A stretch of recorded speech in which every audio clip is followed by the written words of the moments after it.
My folks swiped my Harvard grant to finance my siblings' extravagant ambitions, but the revelations I made in the courtroom demolished their whole plot.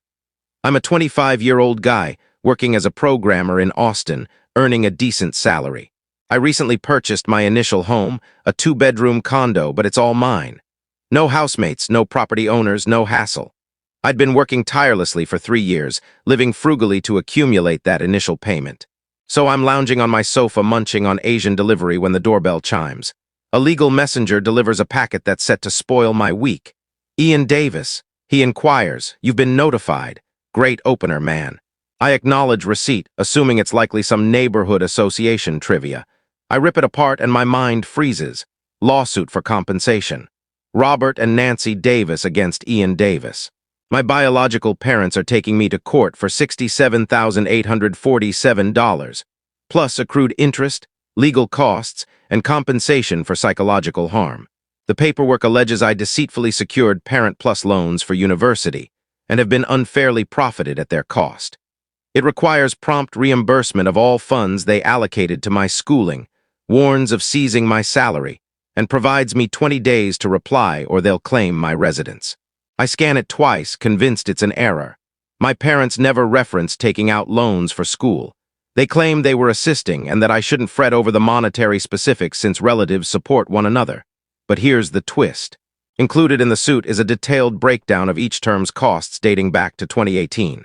Fees, housing and meals, textbooks, even my dining plan. All financed by loans I allegedly consented to reimburse. The insane aspect, I was completely unaware any of this was real. None at all. They never indicated these were borrowings. They labeled it assistance, a commitment to my prospects. Now, out of nowhere, I'm a delinquent evading obligations. My own guardians launched an attack on me. Not through a discussion, not with a "hey, let's discuss finances," but with a judicial surprise meant to ruin me economically. Just as I'm finally stabilizing my existence, my device vibrates. A message from my closest buddy, Alex. "Hey, beverages this evening. Want to learn about your new single guy's spot?" I reply, "Postpone. Just got legally ambushed by my folks." He dials right away. "Man, what? They're pursuing me for school funds. Evidently, I owe them $67,000. Extended silence. That's messed up even for your relatives. You require an attorney, like immediately." Alex has known my parents since secondary school. He's the sole companion who comprehends how poisonous they are because he's seen their control directly. Most folks hear kin and presume there's affection under the chaos. Alex understands otherwise. "I know a woman from legal studies," he mentions.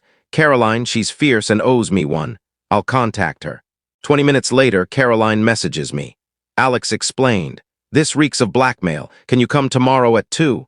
That evening, I hardly rested, reliving every chat I'd had with my parents regarding university finances. The more I reflected, the odder their actions appeared retrospectively.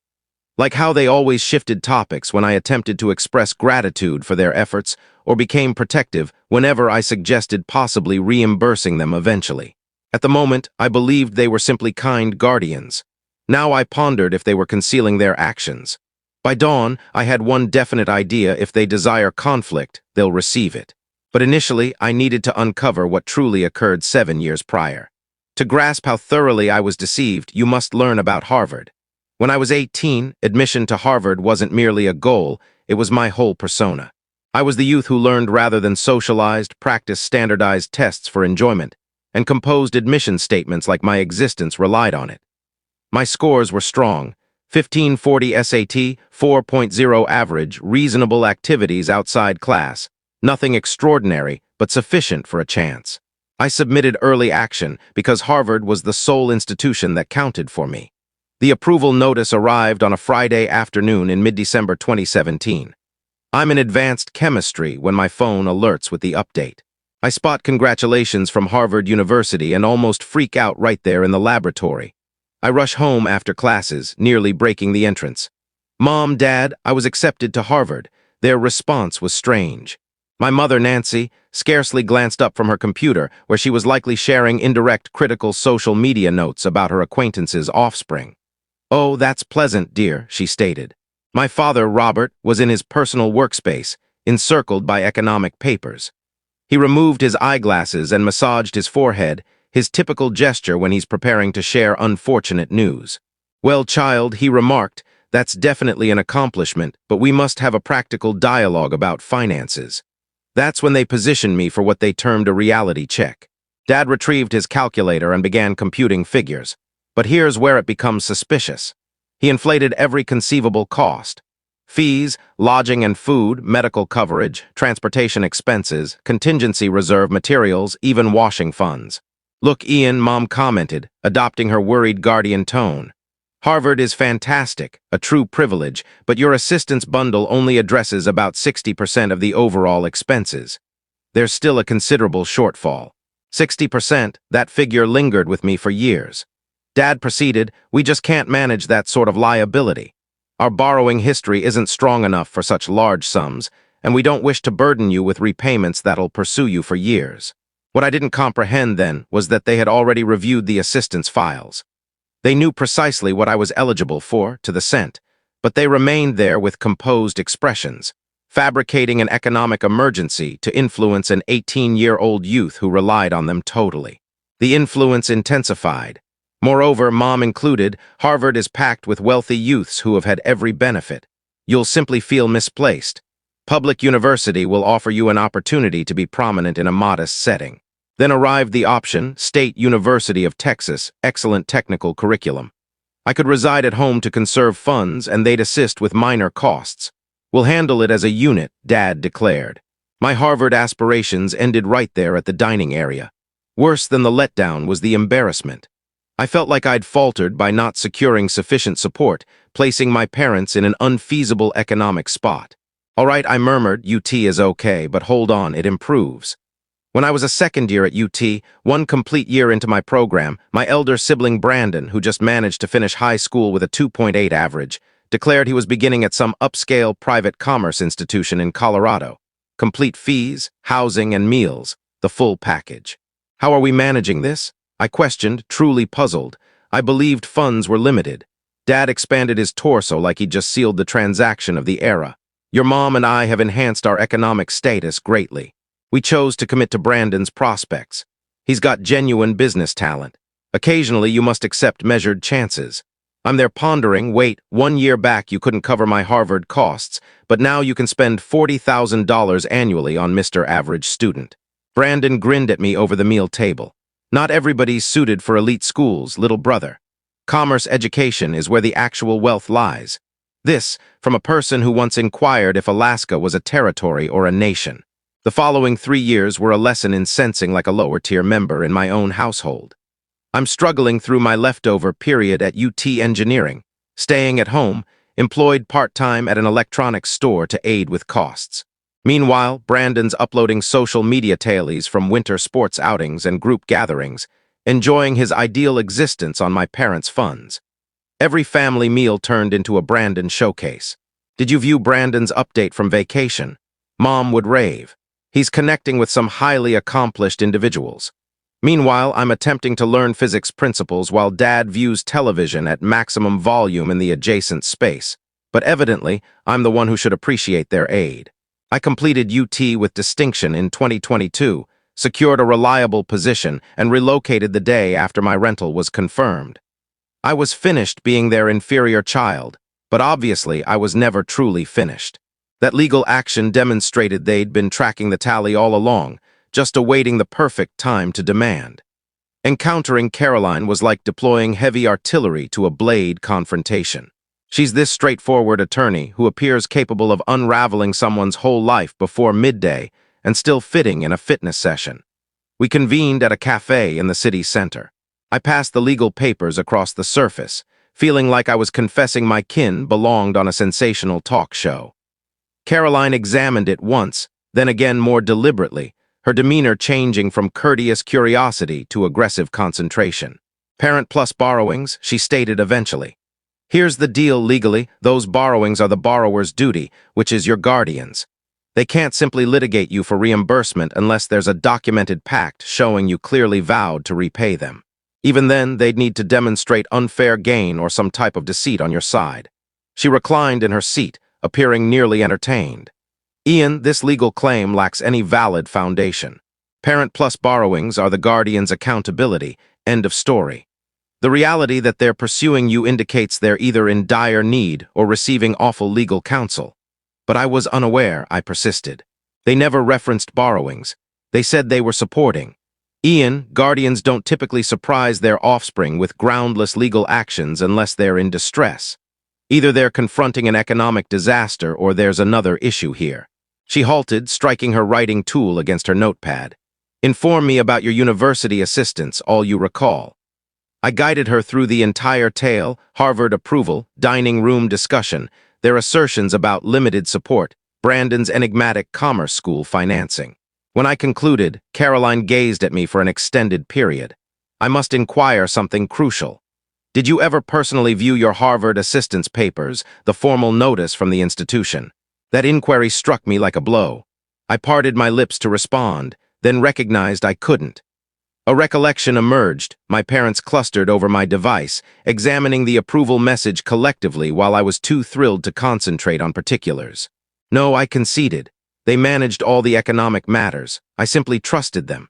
Caroline agreed. We require those files. If your guardians falsified about your support bundle, this whole legal action could be deception. She retrieved her device and began recording memos. Here's our plan. First, we submit a countersuit for deliberate causing of psychological pain. Second, we demand all their economic files from the last decade. If they've been manipulating funds, we're going to discover precisely what those manipulations were. That aggressive grin returned. I don't believe they anticipated you to resist. Most offspring would just settle rather than expose kin matters in tribunal, but they selected the incorrect victim. That's when Alex contributed. I'd nearly overlooked he was present. Man, recall your Uncle Frank. Didn't he mention something odd about your school circumstance a few years back? Uncle Frank, Dad's junior sibling, is the total opposite character. Where Dad is rigid and scheming, Frank is relaxed and voices his opinions. He's also the one relative who never accepted my parents' rubbish. What did he express? Caroline questioned. Something about how pleased he was that I forged my own path despite having chances provided to me. I thought he was just being peculiar, but perhaps he was aware of something. Caroline concluded. We should converse with him. I contacted Frank that night. He answered on the second tone. Ian, how's the fresh residence? It's fine, Uncle Frank. But I need to pose something unusual. Do you recollect stating something about me having chances provided in university? Extended silence. Why are you inquiring? My parents are litigating me. They claim I owe them for school borrowings. Frank erupted. Those. I predicted this moment would arrive. Ian, your father was boasting to everybody about your Harvard award for months, said you received a bundle that addressed nearly all and they wouldn't need to contribute much. The area began rotating. Nearly all? Yeah, youngster, I'm apologetic. I assumed you knew and simply picked UT for different motives. If I'd known they were deceiving you. Frank, would you be prepared to witness about this? Definitely yes. After I disconnected, Caroline was already jotting notes. This is beneficial relative witness confirming they knew about considerable support, but we need paperwork, official evidence. How do we obtain that? We're heading to Harvard and we're acquiring your genuine assistance files. Alex smiled. Journey to Boston, anybody? For the initial time since being notified, I sensed like perhaps I wasn't totally ruined. I had an attorney who appeared eager for combat, a closest friend who supported me, and an uncle prepared to dismantle my parents' deceptions. Time to discover what they'd actually taken from me. Caroline didn't delay. While I was reeling about kin disloyalty, she was constructing a judicial stronghold. Her initial action was to submit a reply to my parents' legal action, basically instructing their attorney to depart in the most formal terms possible. Then came the difficult portion, persuading Harvard to access their records from 7 years ago. Institution administration is built to be unbreakable, Caroline clarified. But they must adhere to valid demands, particularly when there's ongoing legal proceedings. She composed an official correspondence to Harvard's assistance department, detailing the scenario and requesting my full educational and economic documents. The correspondence was a work of art of judicial threat enclosed in courteous scholarly wording. While we awaited Harvard's reply, I chose to investigate on my own. That's when Uncle Frank contacted with a suggestion. Ian, your father has been flaunting his asset collection to anyone who listens. He's constantly uploading images of his profits on social media. Perhaps there's something there. Frank was correct. Dad was one of those men who believed he was the next investment guru because he'd had a few fortunate deals. His social media was filled with modest boasting updates about his assets and market knowledge. I browsed back to 2018, around the period I began university. Most of it was standard father drivel, distributing articles about young people being idle, uploading pictures of his sports achievements, grumbling about levies. But then I discovered something intriguing, an update from September 2018, shortly after my first year commenced. Sometimes the finest assets are the ones you don't anticipate. Endurance rewards. #fortunate #intelligent finance. Attached was an image of what seemed like a trading account with a transfer of $47,000. The date was August 15, 2018, 2 weeks prior to lessons starting. I captured the update and forwarded it to Caroline instantly. Her reply? Incredible, this could be proof of economic deceit, if they utilized your award funds for assets while asserting they were impoverished. The following day, Caroline received a contact from Harvard. They located my files, but there was an issue. They could only disclose them to me personally, and only with appropriate verification and certified approval forms. Seems like you're embarking on that journey after all, she remarked. Alex and I traveled to Boston that weekend. A 22-hour trip we divided into 2 days, overnighting in some dubious inn in Pennsylvania where the internet code was password 123. Harvard's assistance department was everything you'd imagine. Daunting historic design meant to make you feel unwelcome. But the manager, a middle-aged lady named Dr. Kim, was unexpectedly assistive once she grasped the scenario. This is very uncommon, she stated, accessing my record on her system. But considering the legal matter, I think we can supply you with verified duplicates of your initial support bundle. She produced several papers and passed them across the workstation. I was nearly scared to examine. Then I noticed it, right there in clear print on official Harvard stationery. Ian Davis has been granted a thorough assistance bundle including achievement-based award, necessity grant, and employment opportunity addressing 97% of fees, charges, housing, and meals for 4 years. Household share, $3,200 yearly. Projected total support amount, $274,000, 97%.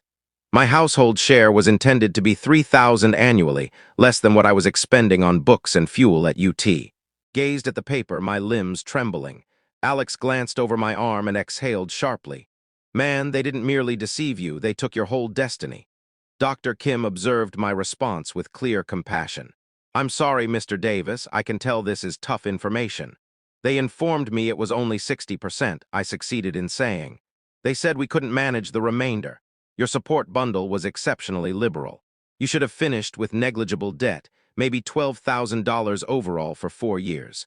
The return trip to Austin was largely quiet. I was digesting the reality that my parents didn't just prefer Brandon. They deliberately undermined my prospects to finance his.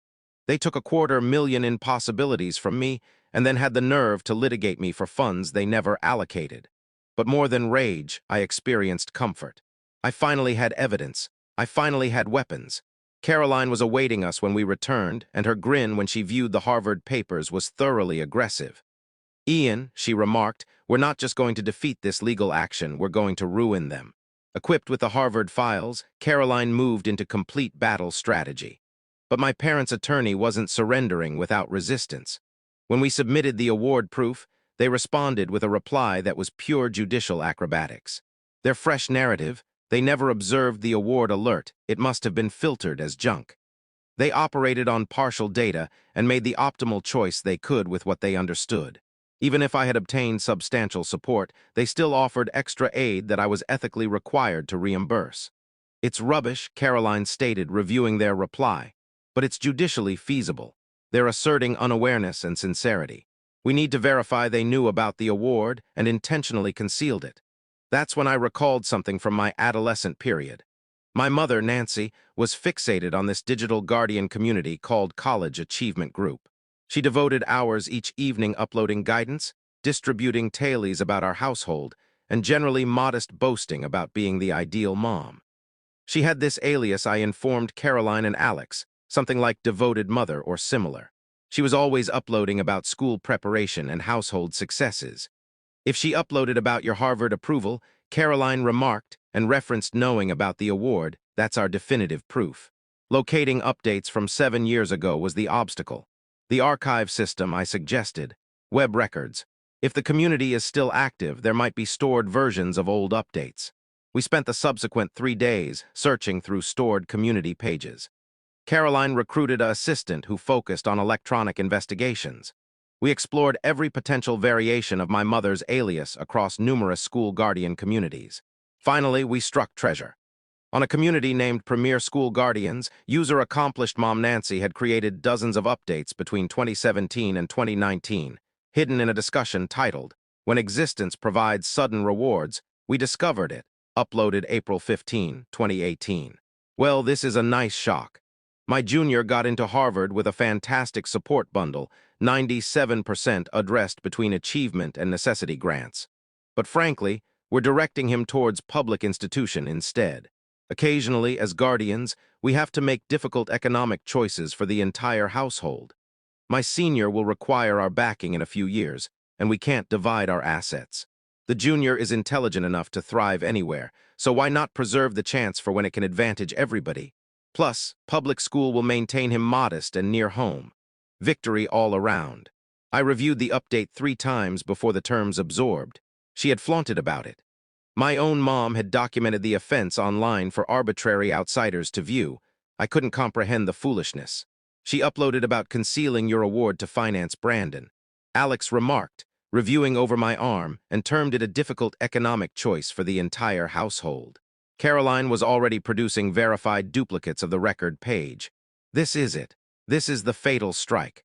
She confessed knowing about the support bundle and deliberately opting not to inform you. But we weren't finished. The assistant located more updates from accomplished Mom Nancy.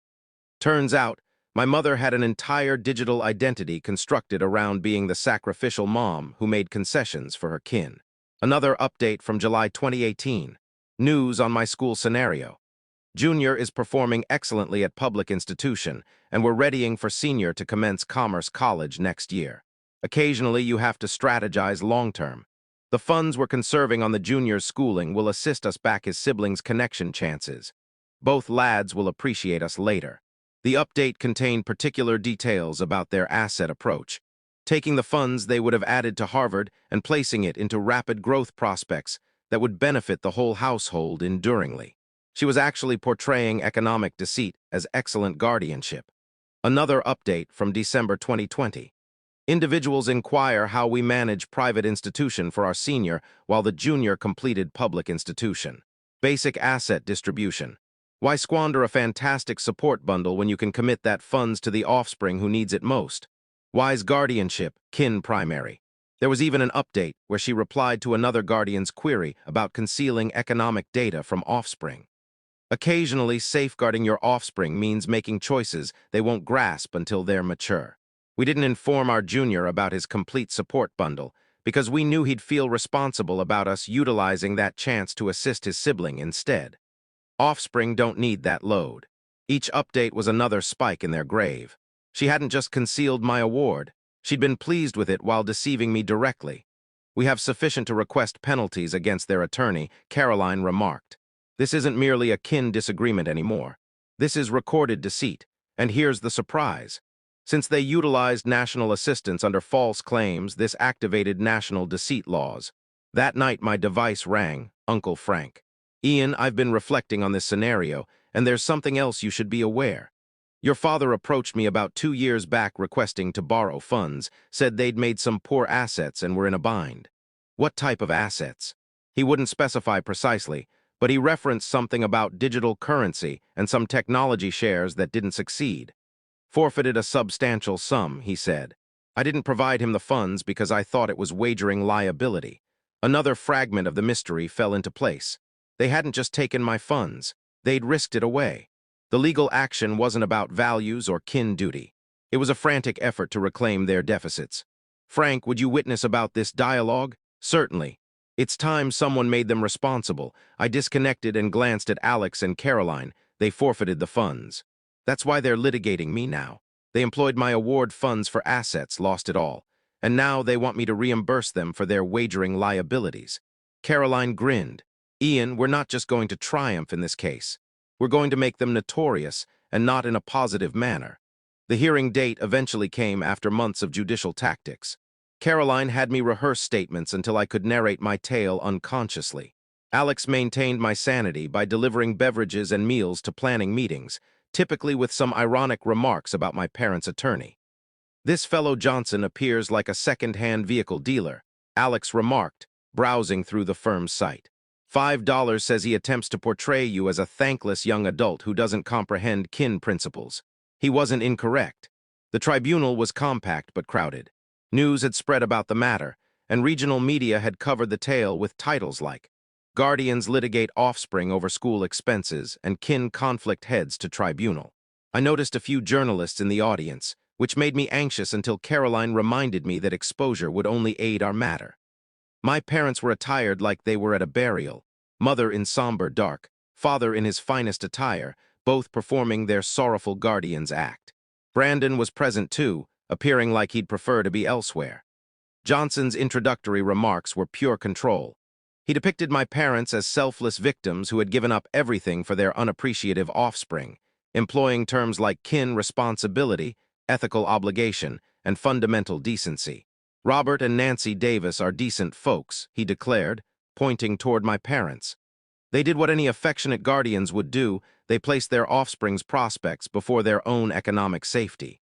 Now they're requesting basic equity, not generosity, not a giveaway, but mere recognition of the liability their offspring owes." When my mother took the witness position, she presented a award-level show, tears at all the appropriate instances, voice faltering with feeling, enacting the injured mom flawlessly. "We never desired this," she murmured, patting her eyes with a cloth. "We just wanted Ian to comprehend what we conceded. We delayed our golden years, accepted liability, also our lads could have chances we never possessed." Johnson guided her through a meticulously prepared tale about their economic difficulties. It was controlling but impactful. Then it was our opportunity. Caroline began with me. She had me recount my tale, Harvard goals, dining room mediation, 4 years of sensing like the inferior offspring while Brandon enjoyed luxury. I kept my tone stable and ensured to gaze straight at the magistrate when I spoke. Johnson's interrogation was intended to make me appear like a privileged troublemaker. "Mr. Davis, are you earnestly informing this tribunal that a person of your intellect never considered confirming the most vital economic choice of your youthful existence?" "I relied on my guardians," I stated plainly. "They informed me the support bundle wasn't adequate, and I trusted them because they were my kin." "How handy. And now that you're prosperous, you don't want to reimburse the individuals who enabled that prosperity." "I'm not declining to reimburse funds that were truly allocated to me. I'm declining to reimburse funds they used for other aims while deceiving about what I qualified for." Then Caroline introduced Uncle Frank. He witnessed about father's boasting, the asset deficits, and their frantic efforts to reclaim the funds they'd risked away. Frank's statements were crushing because he had no motive to deceive. He was just stating the facts about his siblings' conduct. But the fatal strike came when Caroline displayed the community updates. "Your Honor, I'd like to present proof from a public web community indicating that Mrs. Davis not only knew about the defendant's thorough support bundle, but actually uploaded about her choice to conceal it from him."